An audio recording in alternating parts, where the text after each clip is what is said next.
Good morning, good afternoon, good evening, depending on where you're watching us from or depending on the time you're watching this video. And a great thanks to you, all our returning supporters.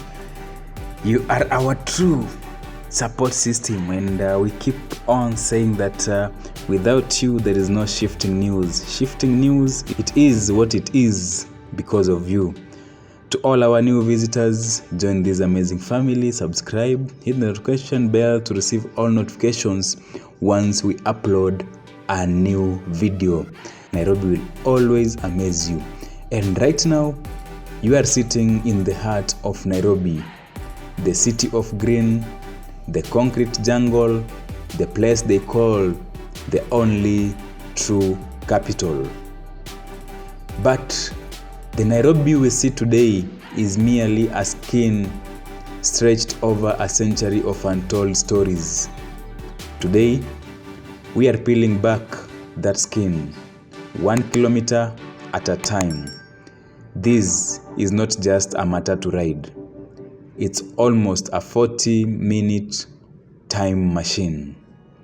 We are moving from the beating paths of the central business district all the way to the whispering greens of Kamandura along the legendary Waiyaki Way, or the A8 highway. And we boarded a vehicle at the Koja stage. That is where you find vehicles heading to Limuru. And we joined Kirinyaga Road. You can always look around. And this is where the CBD's formal grid breaks down, where the city gets its hands dirty. Long time Nairobians will remember that this was once the absolute epicenter of the spare parts trade, where every machine, welder, and artisan set up shop. The air is thick with the scent of oil, metal, and relentless hustle. Kenyans and Nairobians are so resilient in what they do. So we'll be moving quickly toward one of the city's most iconic markers, and that is the Globe Cinema Roundabout. And we went to Kijabe Street, and for sure the name itself, that is Kijabe, is fascinating.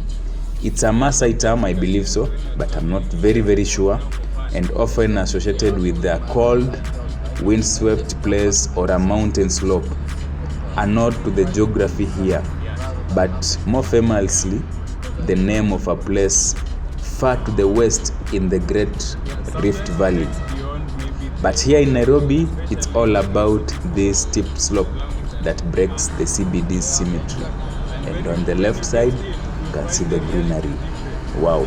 So if these walls could talk, they'd tell you about the print houses, the specialized workshops, and the quiet, almost forgotten government offices that lined the Kijabe Road, or the Kijabe Street.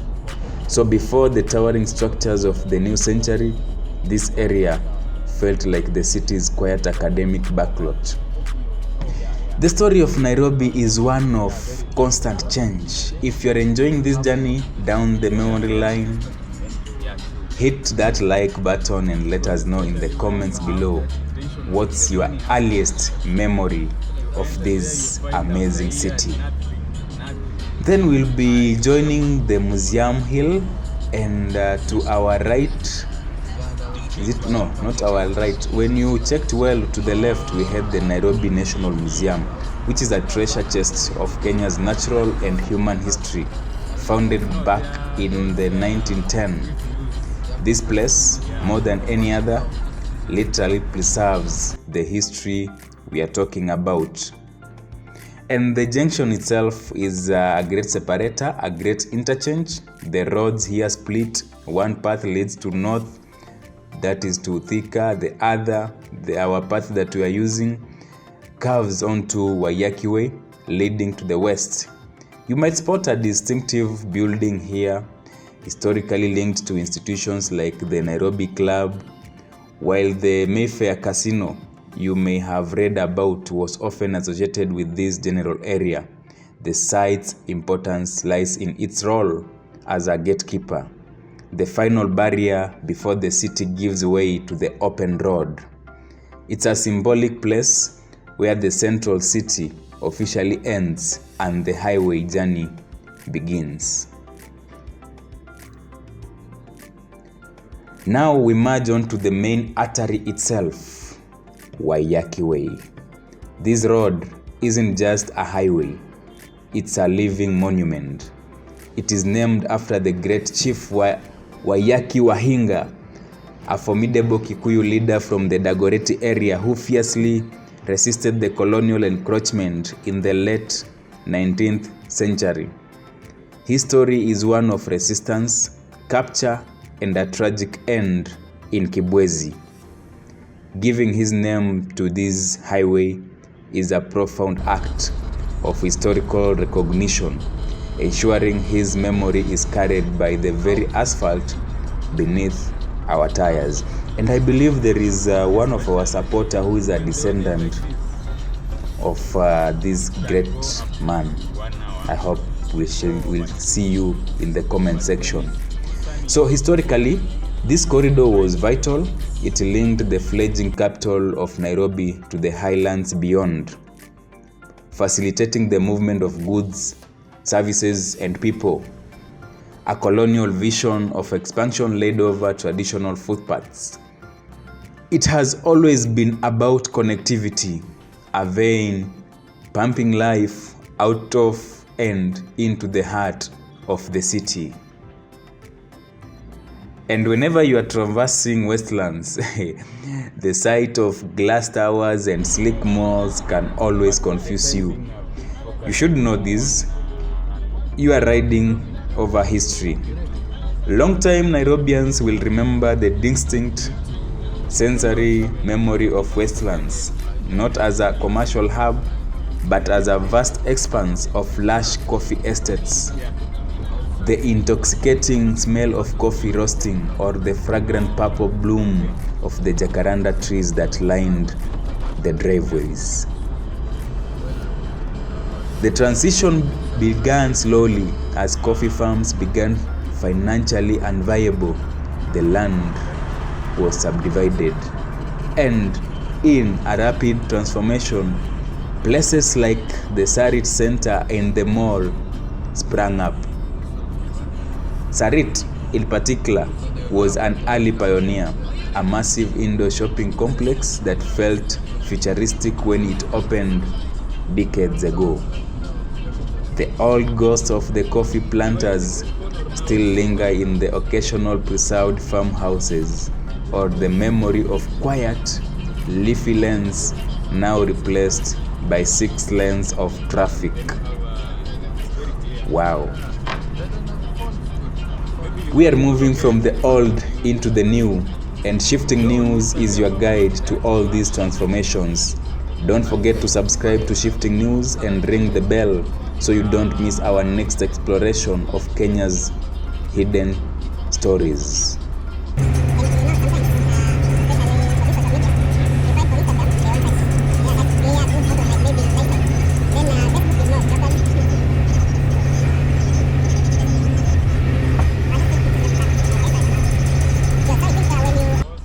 We pass the area around ABC Place. While it is sophisticated shopping center today, its industrial context is what matters. This section of Waiyaki Way speaks to Nairobi's role as a regional manufacturing hub.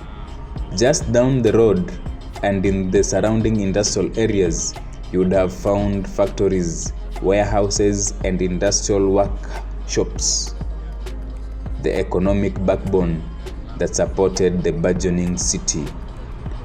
While not directly at this spot, the broader area was home to institutions like, the Bata Shoe Company, and various breweries and processing plants. So it's the history and the story of Nairobi's early industries setting up shop just outside the residential core. And we'll move past Muthangari and also the Donald Estate names that whisper of the quieter, low-density residential history of this area. Before the commercial surge, these were the suburbs where the wealthy and middle class of Nairobi built their bungalows and gardens. The traffic you see today is a stark reminder of the relentless pull of the city's gravitational center.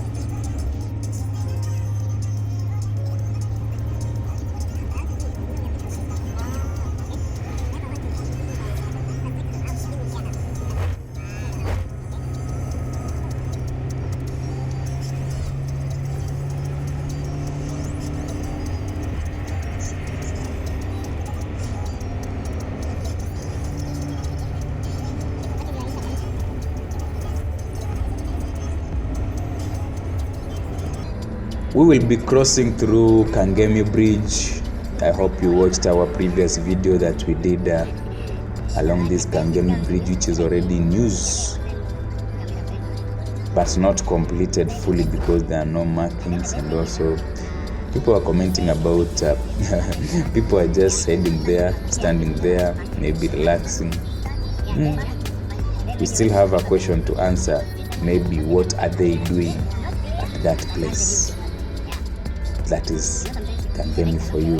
And Kangemi is a region where you can even board vehicles that will take you to the western region, Akina Climax, the shuttles, and more of them.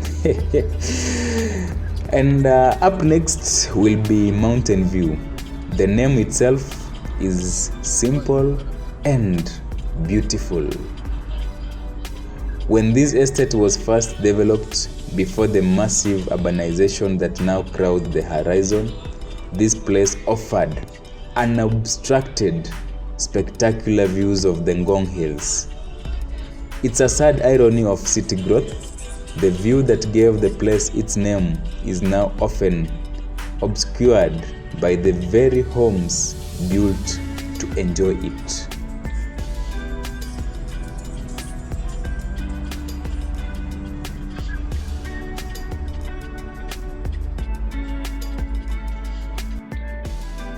And as we'll be continuing, we will be transitioning to Uthiru. This is where the academic and social buzz really takes over. Uthiru is heavily driven by its proximity to the University of Nairobi's Lower Kabete campus, and we also have a polytechnic around, we have a police station, and more broadly to the institutions of higher learning around this corridor. Remember, we also have Ilri on the other side. So it's a youthful, dynamic energy that you'll experience at this point. The area has expanded rapidly from a small trading center into a dense residential zone, constantly fueled by students, lecturers, and the families who support them. It's a place of ambition, textbooks, and the late night study sessions. Watu wa Uthiru, mtuambie. And there is part of Uthiru yenye iko Kiambu County, na kuna hii ingine tena iko Nairobi County. Or you find voters, mtu ameregister Nairobi lakini anaishi Kiambu. So unique. So this ride will continue, but the conversation is just beginning. What part of this route is surprising you the most? You can share in the video. Share this video with a friend who knows Nairobi and see what they remember about Nairobi.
Then our journey will continue as we'll be flowing through Gitaru, Zambezi and other regions that kuna pale Tilisi, kuna a lot of them hata pale Rironi. I hope you enjoy the views. Let's hear your comments, tell us about this road. Na tena mtuambie juu, najua now we feel like this is James Gishuru Rironi Road. Aya, unakuja unaambiwa Rironi to Nakuru to Mau Summit. Then, so Waiyaki Way inaishia wapi? That is always the question we always feel like asking, yeah?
And we are in the final minutes of our journey, moving past Rironi and approaching our destination, that is Kamandura. The air feels different on these sides. It could be cooler, cleaner. You can notice the distinct shift in the landscape. The high rises and dense concrete give way to more open fields, small scale farming, maybe nyumba zenye zimerelax, and the misty high altitude greens that characterize the Limuru area. Kamandura is primarily known as a crucial junction, the place where the main highway effectively splits, with one road heading toward Limuru town and the other continuing west towards Naivasha and the Rift Valley, that is on the side of Maimahiu. It's a symbolic end to the immediate Nairobi metropolitan journey. We have ridden the narrative arc of the city, from the sheer concrete of its commercial heart to the agricultural outskirts that feed it. It's a journey from the past we remember to the future we are creating. We have seen the ghosts of coffee farms. Tunaona coffee farms.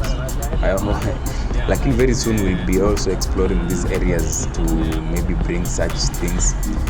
We have seen the celebrated freedom fighters' legacy and charted the unstoppable growth of a capital city. Nairobi is a living, breathing entity, constantly shifting and evolving. And that, everyone, our supporters, our new visitors, is the journey from the heart of the city to the edge of the countryside. A story of progress, memory, and the relentless spirit of Nairobi. This is Shifting News. If you have an idea for a route we should explore next, drop it in the comments. Thanks for riding with us. To all our new visitors, join this amazing family. Subscribe, hit the notification bell to receive all notifications once we upload a new video. And to all our returning supporters, big up to you, be blessed, and see you in our next one.